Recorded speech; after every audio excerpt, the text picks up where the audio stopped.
Based on what I see on Google, control is defined as the power to influence or direct people's behavior or direct the course of events.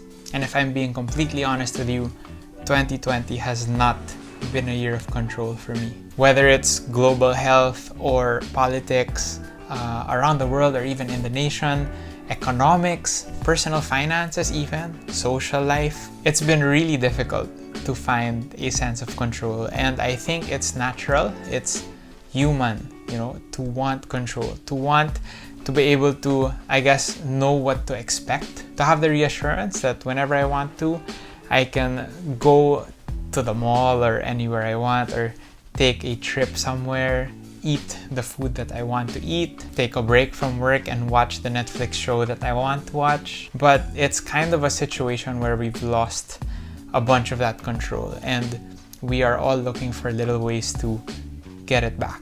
We're looking for structure, we're looking for predictability, we're looking for routine. I mean, it's healthy. A lot of experts would tell you, especially in this time of shaking, in the world, it's healthy to create structure, to create schedules, to set boundaries, to clean up your room or clean up even the house, to organize your stuff, and even make things predictable. I know that when I wake up, my phone will be right by my side. I know that when I wake up, there will be sunlight coming out through the window, or that there will be water coming out through the faucet so that I can wash or take a shower. I can predict and expect that there will be electricity so that I can make coffee. It's healthy to get into a routine, especially when I can't predict what's going to happen in the world or the government or global health in other nations or in our country. I don't know what's gonna happen tomorrow or next week or next month.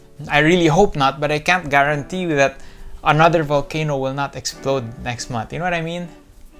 And so at the end of the day, I feel like my morning routine is really just an improvised sense of control. In fact, I only have an improvised sense of control in the sense that I can control what I'm showing you. I mean, you are not going to see the rest of the house because that's all that I'm putting in the edit. I can choose to not show you the rest of the clutter or the mess in this house that I haven't yet tidied up. I'm sorry, Pauline. I can be showing you a completely fake YouTuber style morning routine where I don't do every single thing.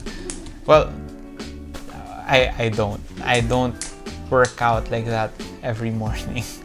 And so I feel like I have the control over the video and over what you're watching, but at the end of the day, you do. You can click out anytime you want. It's an interesting concept to reflect on.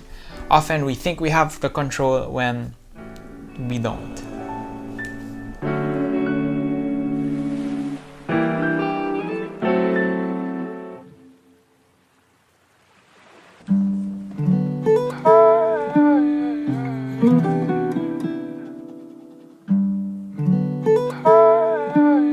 Success according to the world, money, fame, power, family, happiness, are these all good? One day when I'm on my deathbed, I don't want to be famous for, oh wow, Nate had, such a beautiful house worth so much money. I want to be known for, Nate raised a good family and built a good home. Not that he had nice cars or a nice camera, but that he had good character. All the shaking is reminding me of what's truly important in life. My wife, my family, my integrity, my character. This hard time taught me that I don't need to go to the mall every week, or I can survive for months without fast food. All the shaking is reminding me of how much I should be focusing on what's important. And although I can't control every circumstance that happens in the world, I can, control my little space, and I can take care of what God has given me and be a good steward of that. I can't control every circumstance, but I can control my reactions. I can control how my character is being shaped because of that. I've realized that when it comes to the most important things in life, it's really about how you choose to be a good steward of these things. I just had to adjust the camera because it's getting really dark out. It's a situation I can't control, but I can control my reaction, so I'll just keep videoing. When Paul and Silas were thrown into prison, it was a situation completely out of their control in the Bible. They were whipped and flogged for sharing the gospel. Their backs were probably bloody and wounded and sore, and they had bruises on their ankles and wrists because of the chains. They were in a dirty prison and they probably smelled really, really bad.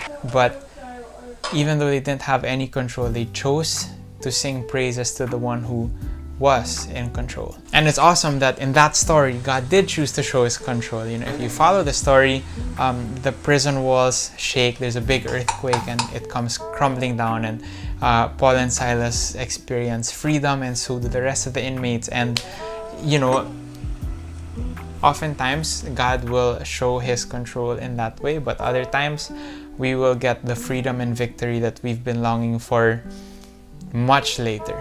Jesus himself promised many troubles in this world, but he also told us to take heart because he has overcome the world. I can hold on to this morning routine, this improvised sense of control. Don't get me wrong, it's a good practice. It's something that I encourage all of you to do. But at the end of it all, I am choosing to surrender the ultimate control to the one who has overcome the world. I don't know what the future holds, but I know who holds the future.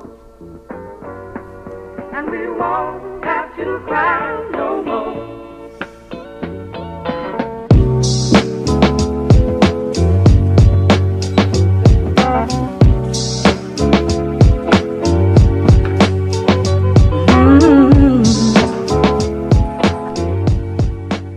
All right, it's so dark outside, but I have just a few lines left. This video is proudly sponsored by Gcash Forest. They are good friends of mine, and the founder, Dana, was my classmate in school. Awesome environmental initiative done as a project really straight from the heart, and they are also turning 1 year old, so it's their first year anniversary. Congratulations to them. If you haven't downloaded Gcash, especially in this pandemic where cashless transactions are a thing, what are you doing? But if you have Gcash and haven't tried Gcash Forest, I really recommend you do. It's a way to help save the earth during this time. There we go. So those daily routine things, collecting green energy in the morning, watering my plants, using my electric scooter to go places instead of using the car to reduce carbon emissions, those are all real things that I do and incorporate in my day. And right now, they have a partnership with Ayala Malls Manila Bay and Fund the Forest, wherein for every 500 peso donation to Fund the Forest, customers will receive a bokashi bucket, which is pretty much high-end compost, great for people who have indoor plants or are growing their own herbs at home. And Pauline is very happy to receive her own bokashi. Details for all of that will be in the description. Thank you so much for watching. After all of these years, all my OGs are still here. I'll see you guys in the next one, and as always, have a great day.